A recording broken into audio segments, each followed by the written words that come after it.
look at the clock, it is 3 in the morning, and the silence of your room is not peaceful. It is heavy. It is a thick, suffocating weight that sits on your chest because, while the rest of the world sleeps, your mind is screaming. You are lying there, staring at the ceiling, tracing the faint cracks in the plaster, and you realize that you are a prisoner. You aren't trapped by walls or bars or chains. You are trapped by the 3 pounds of grey matter between your ears that refuses to let you rest. Think about the last decade of your life. How many of those years were actually lived, and how many were simply endured, while your thoughts ran circles around your potential? You tell yourself you're tired, but you aren't sleepy. You're exhausted from the internal war. You're exhausted from the what-ifs, the I should-haves, and the maybe tomorrows that have become the soundtrack of your existence. You feel that ache in the pit of your stomach, don't you? That's the ghost of the person you were supposed to be, mourning the person you've become. You've spent years building a cage out of your own insecurities, weaving a net of excuses so intricate that you've started to believe they are truths. You tell yourself you're waiting for the right moment, for the right amount of money, for the right person to believe in you. But let's be honest, shall we? You are lying. You are waiting for a permission slip that is never going to come. You are drowning in a shallow pool of your own making because you refuse to simply stand up. Every morning you wake up and the first thing you do is invite the enemy into your bed. You pick up your phone and let the digital noise dictate your mood before your feet even touch the floor. You allow the opinions of strangers and the highlight reels of people who don't even know you exist to set the temperature of your soul. You are a leaf in the wind, complaining about where you land while refusing to grow roots. Does it hurt to hear this? It should. It should burn, because that burn is the only thing left in you that hasn't gone cold with indifference. You've become a spectator in your own life, watching the days bleed into weeks and the weeks into a blur of mediocrity. You see people achieving things and you feel a twinge of jealousy, but then you bury it under a layer of "they got lucky" or "it's easier for them." That is a coward's comfort. You know deep down that the only difference between them and you is that they learned to master the one thing you've let run wild: your mind. Your thoughts are like a garden, but right now, yours is overgrown with thorns and weeds. You've let fear plant its seeds. You've let laziness water them, and now you're wondering why you can't see the sunlight. You are terrified of failure, but you are currently living your greatest fear, staying exactly the same. Imagine yourself 10 years from now, sitting in the same chair with the same regrets, only your body is older and your eyes are dimmer. Imagine the crushing weight of knowing it's too late to change. That version of you is screaming at you right now, begging you to wake up, begging you to take the wheel. But you won't, will you? You'll listen to this, you'll feel a spark for 5 minutes, and then you'll go back to the comfort of your own mental prison. You'll let that voice, that soft, seductive voice of the ego, convince you that you can start on Monday. But Monday never comes. Only today exists. And you are wasting it. You are wasting the only currency that truly matters: time. You can earn back money, you can find new friends, but you will never get back this second or the one before it. You are dying one thought at a time, and you are the one holding the knife. You've convinced yourself that you are a victim of your circumstances, but you are actually a victim of your own narrative. You've told yourself a story about why you can't, and you've become a master at defending your own limitations. Why do you fight so hard to stay small? Why do you protect the very thoughts that are killing your dreams? You are standing at the edge of a cliff, looking at the life you want, but you are too afraid to let go of the branch that is rotting in your hands. You think you're safe because you aren't moving, but the ground beneath you is crumbling. The silence in this room is getting louder, isn't it? It's asking you a question that you've been avoiding for years. It's asking you who you think you're fooling. The world sees the mask, but you see the truth in the mirror at night when the lights are off. You see the flickering flame of a soul that is starving for discipline, for order, for a master. Your mind is a wild horse, and right now, it's dragging you through the dirt. You're bruised, you're bleeding, and you're complaining about the path, forgetting that you're the one holding the reins. You've let your emotions become your identity. If you feel tired, you quit. If you feel scared, you hide. If you feel bored, you distract yourself. You have no authority over yourself. You are a servant to your whims. But what if I told you that the cage door has been unlocked this whole time? What if I told you that the monster under the bed is just a shadow of your own hesitation? You are one decision away from a completely different life. But that decision is the hardest one you will ever make because it requires you to kill the person you've been. It requires you to look at your reflection and say, no more. No more excuses, no more maybe, no more being a slave to every passing impulse. But as you sit here, heart racing, feeling the weight of your own potential, something is shifting. You feel it, don't you? A tiny microscopic crack in the wall of your resistance. You're starting to realize that the voice in your head isn't you. It's just something you're hearing. And for the first time in your life, you are about to decide whether to listen or to lead. But before you can take that first step, you have to face the one truth you've been running from your entire life. The one truth that changes everything. The one truth that is waiting for you in the darkness of this very moment. Elias lived in a small apartment that smelled of stale coffee and unwashed laundry. It was a space that mirrored his internal state, cluttered, neglected, and dim. At 29, he was the embodiment of potential that had never been realized. He worked a job that paid the bills but drained his spirit, a data entry position where he moved numbers from one screen to another without ever understanding their meaning. Every day was a loop. The alarm would go off at 7 a.m. and Elias would hit snooze until 7:45, his first thoughts of the day being a toxic cocktail of dread and self-loathing. He would lie there, paralyzed by the sheer volume of things he knew he should do but wouldn't. He should exercise. He should write that book he'd been talking about for 5 years. He should call his mother, but his mind would immediately provide 1,000 reasons why he couldn't. You're too tired. You didn't sleep well. The weather is depressing. You'll fail anyway, so why bother? Remember the last time you tried? You gave up after 3 days. Just stay here. Stay in the warmth. The world is too much today. This was the internal monologue that dictated his reality. Elias wasn't a bad person. He was just a person who had lost the war for his own mind. He walked through the city like a ghost, his shoulders hunched, his eyes fixed on the pavement. He avoided eye contact because he was afraid people would see the emptiness he felt. He had become an expert at distraction. If he wasn't at work, he was scrolling through social media, letting the endless stream of images numb the stinging awareness of his own stagnation. He would spend hours watching people climb mountains, build businesses, and fall in love, while his own life remained a stagnant pond. The thoughts were always there though, humming in the background like a broken refrigerator. You're wasting it. You're falling behind. Everyone is moving on without you. To silence the hum, he would turn up the volume of the noise. More videos, more games, more mindless eating. He was trying to outrun a shadow, not realizing that he was the one casting it. One Tuesday evening, the routine broke. It wasn't a grand event. There was no lightning bolt from the sky. It was a heavy rainstorm that forced him to take shelter under the awning of a crumbling bookstore he had passed 1,000 times but never entered. The air inside was cool and smelled of old paper and dust. At the back of the store, sitting in a velvet chair that had seen better decades, was an old man. He wasn't doing anything. He wasn't on a phone. He wasn't reading. He was just sitting there, perfectly still, with a look of profound peace on his face. Elias, driven by a rare moment of curiosity and perhaps a desperate need for human connection that wasn't mediated by a screen, walked over. "How can you just sit there?" Elias asked, his voice sounding harsh in the quiet room. "Aren't you thinking about everything you need to do? Aren't you worried about the world?"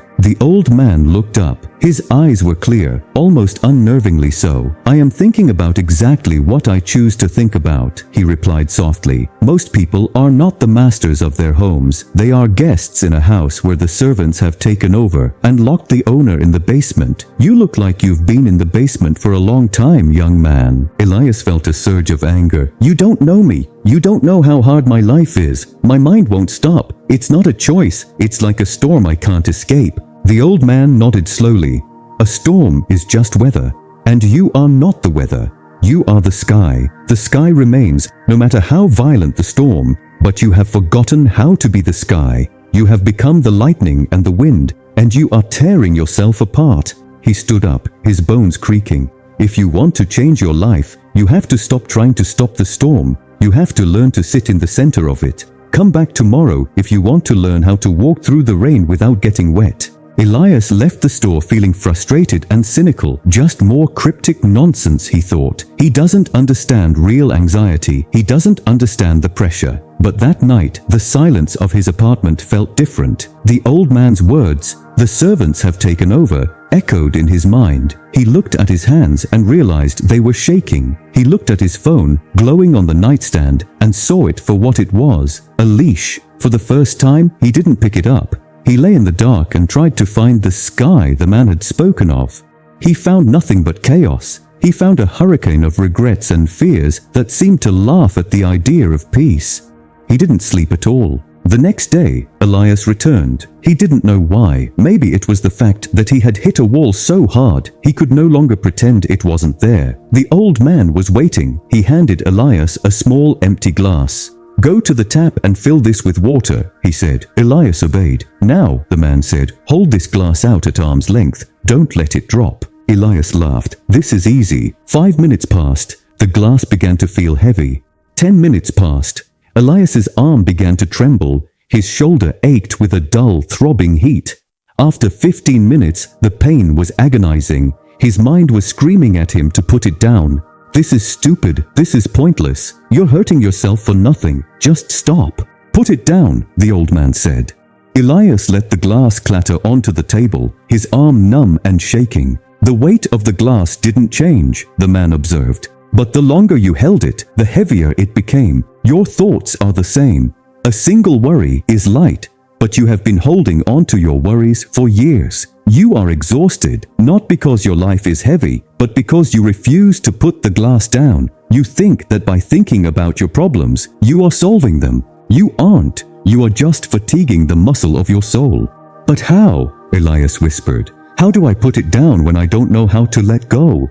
"You start by choosing the first thought of the day," the man said. "The battle is won or lost in the first 60 seconds after you wake up. Tomorrow, when the alarm goes off, do not listen to the servant. The servant will tell you to sleep. The servant will tell you it's cold. You must be the master. You must speak to your mind before it speaks to you." The next morning, the alarm rang. Elias felt the familiar wave of dread. His mind immediately began its routine. "It's raining. You're still tired. 5 more minutes won't hurt." Elias felt the pull of the habit, the gravity of his old self. But then he remembered the glass. He remembered the trembling in his arm. He forced his eyes open and said out loud, "I am the master of this house." It felt ridiculous. It felt fake. But he sat up. He put his feet on the cold floor. His mind fought back instantly. "So you got up? Big deal. You're still a loser with a dead-end job." Elias ignored it. He walked to the kitchen and drank a glass of water. He felt a tiny, microscopic spark of victory. It wasn't happiness. It was something better. It was agency. But the transformation was not a montage. It was a grueling, slow-motion crawl. For every step forward, Elias felt like he was being pulled back by 1,000 invisible strings. He started walking for 30 minutes every morning. During those walks, his mind was a battlefield. Why are we doing this? Look at those people driving to work. They're getting ahead while you're just walking in circles. You look stupid in those old shoes. He had to learn to hear the thoughts without becoming them. He began to label them.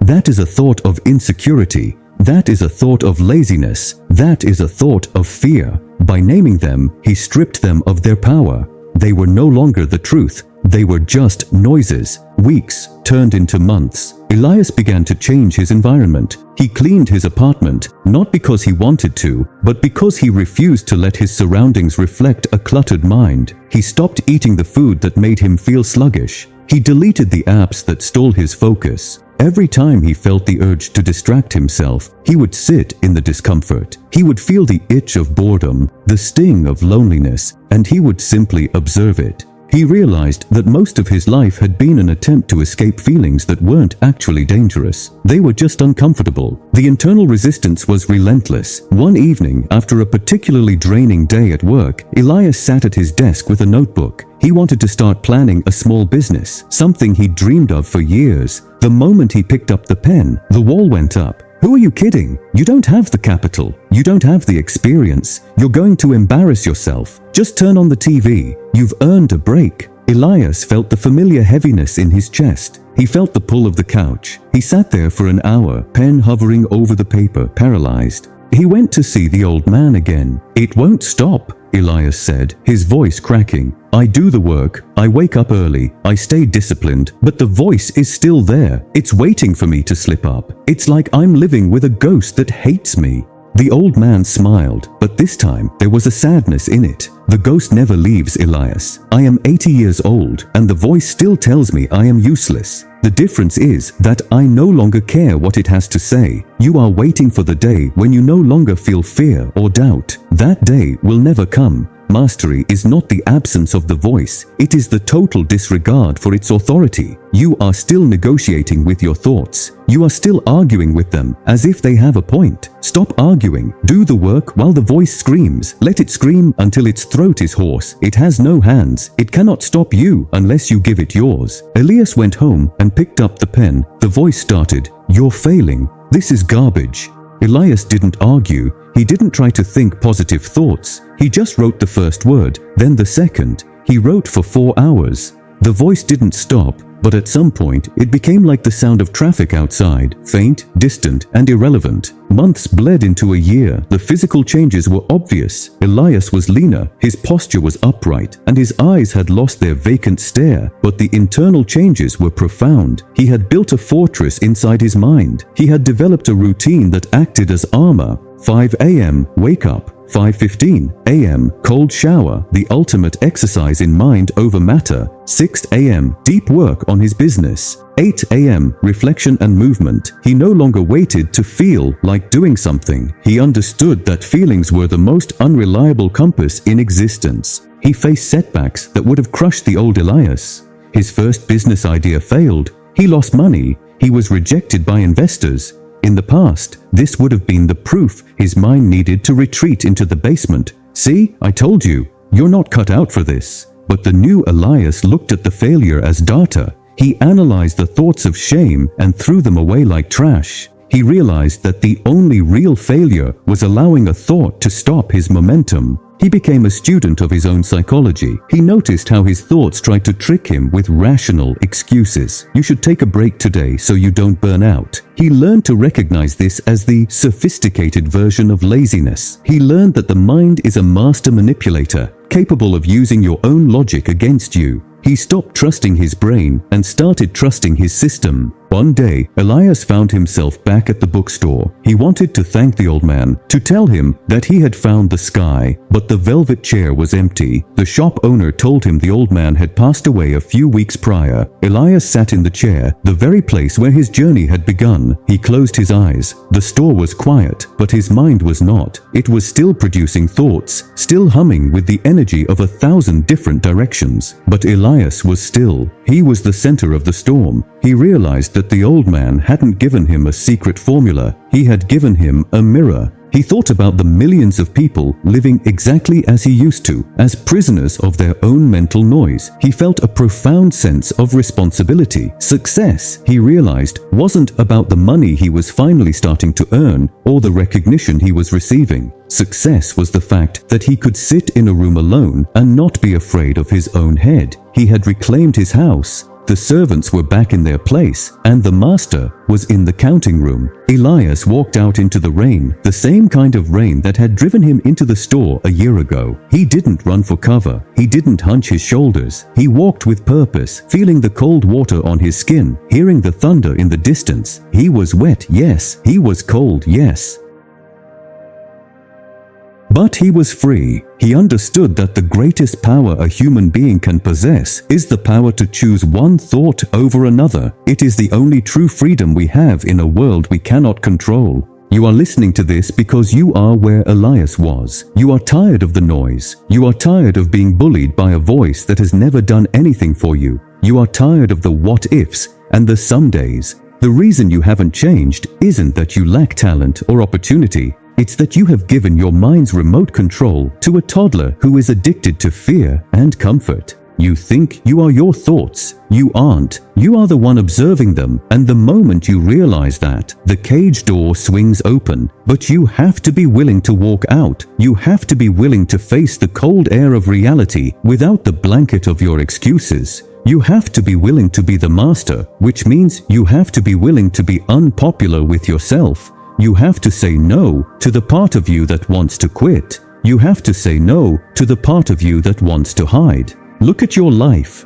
Really look at it. Are you proud of the way you've handled the gift of your existence? Or have you spent it arguing with a ghost? Every second you spend listening to your self-doubt is a second you are stealing from the people who need you to be strong. It's a second you are stealing from the legacy you were meant to build. Your mind is a tool, not a master. It is a fire that can either cook your food or burn your house down. Right now, your house is on fire, and you're complaining about the smoke instead of grabbing the hose. The war for your life is being fought right now, in this very moment. It's being fought in the way you are reacting to these words. One part of you is inspired, ready to change. Another part is already making excuses, telling you that this is just a video, that your situation is different, that you'll start tomorrow. That second voice, that's the enemy. That's the servant trying to lock you back in the basement. Will you let it? Will you go back to the clutter and the dim light? Or will you stand up, fill the glass, and have the courage to put it down? The world doesn't need more people who are thinking about doing great things. It needs people who have mastered themselves enough to actually do them. It needs people who have silenced the inner critic and replaced it with a commander. Control your thoughts, or they will control you.